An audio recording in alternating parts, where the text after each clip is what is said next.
Making it happen DIY back at the junkyard for a torque converter here. The way you prop it up underneath is with a couple wheels. I got a couple cushions right here to brace the fall. Let's get started. This whole thing is just tilted together. All right, so we just got the whole thing tilted down here. I'm just gonna have the entire thing just floor.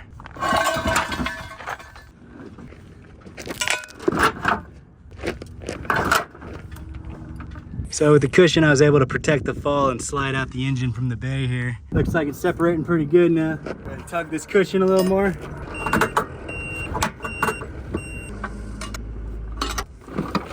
right, well, there goes the cushion. Should be able just to tug it one way, tug it another, get it separated. All right.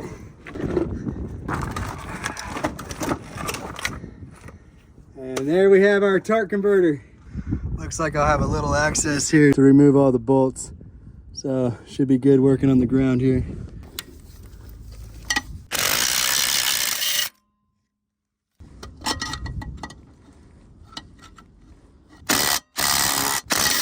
All right, we removed every bolt. Time to pull off this torque converter. Go ahead and take this torque converter back to my car and swap it out. And that's how you do it yourself, save money and prosper.